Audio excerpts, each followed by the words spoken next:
Mike was running for what? I don't know. Mike was training for a marathon. On his first day, he ran 2 4/45 kilometers. On the second day, he ran 3 8/10 kilometers. How far did he run altogether? So this one's fairly easy because our key word is altogether. If they want us to figure out how much something is altogether, the type of math we're going to be doing is adding. So when it says altogether, we're going to add. So I'm going to put, my first number is 2 4/45. So I'm going to put 2.45. And then next I have 3 8/10. So I'm going to write my decimal first and then just write the numbers around it. 3 and 8. And I'm going to set up my addition. Now, remember, whenever we are missing a place value, it is very important, especially behind the decimal point, it is very important for us to fill in those place values with place value holders. And a perfect place value holder is what? 0.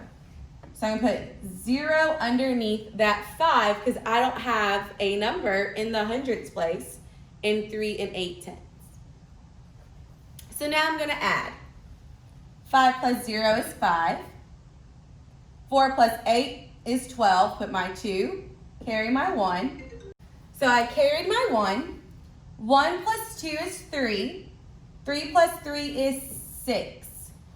So now I'm done solving, but I'm not done with my answer. Remember, whenever working with decimal points or decimals, we have to bring down our decimal in the answer. So I'm going to bring down the decimal, and our answer is 6 25/100. But remember, we're working with word problems, so I want you to write your answer as a statement, and the question is going to help us answer that or write the statement. So it says, how far did he run altogether? We can say, Mike ran 6 25/100 kilometers all together.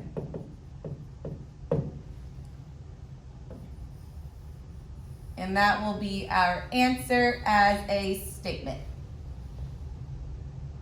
All right, now we're going to do number 3.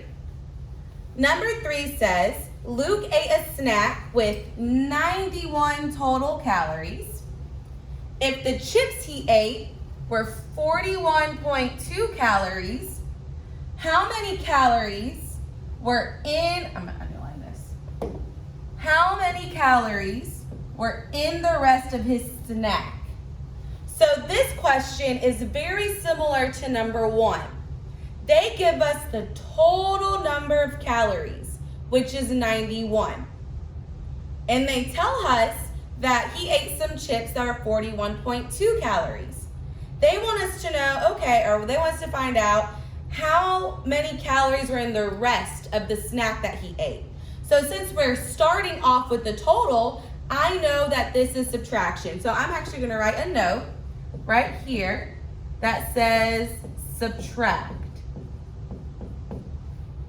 Because when they give me the total, I am subtracting. That's like a little way for you to kind of remember it. So my total is 91. But our other number is a decimal. So remember, behind every single whole number is a decimal point. It's kind of like an invisible decimal or like a ghost. It's back there. It's there. We just don't know it, but it's there. So I'm going to put a decimal here. And I like to always put 2 zeros behind it just to be safe. Rather be safe than sorry. So I have 91, and yeah, just 91. Then I have 41 and 2 tenths. Remember, I said we're going to subtract. Now, since I added that extra 0, I'm just going to erase it. because I don't need that extra 0. My numbers are lined up using the decimal point as a guide, so now I can subtract. 0 minus 2, well, I can't do that because 0 is less than 2, so I need to borrow. This 1 now becomes a 0. This 0 becomes a 10. 10 minus 2 is 8. 0 minus 1 is, well, you can't do that, so I need to borrow again. This 9 becomes an 8, and this 0 becomes a 10. 10 minus 1 is 8, and 8 minus, no, it's not. 10 minus 1 is not 8. 10 minus 1 is 9, and 8 minus 4 is 4.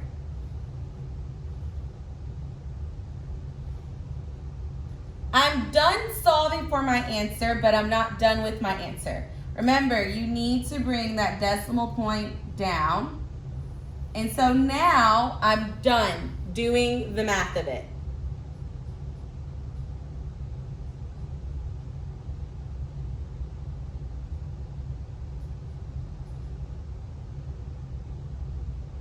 Sorry.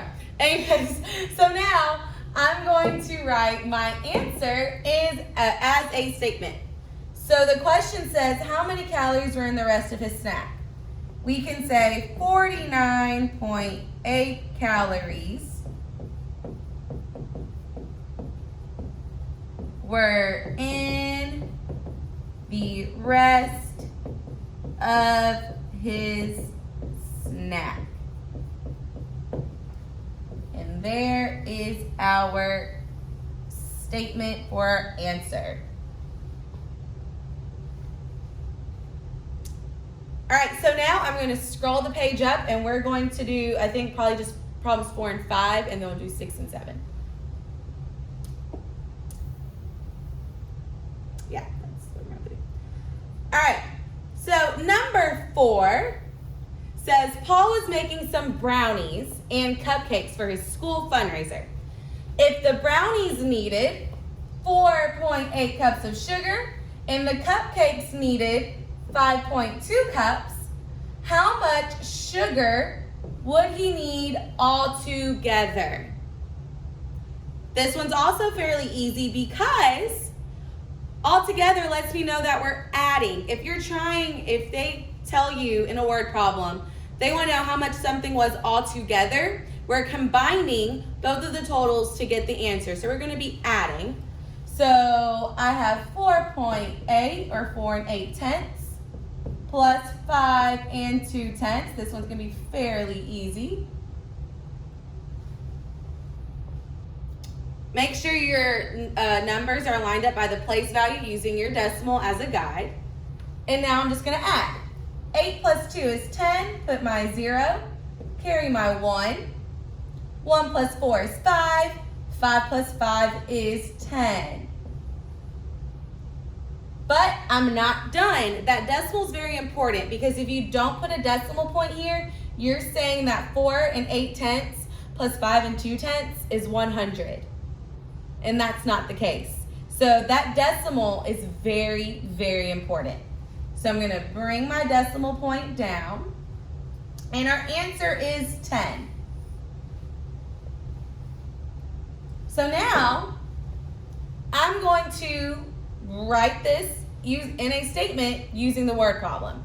So the question says, how much sugar would he need altogether? We'll say, Paul will need 10 cups of sugar.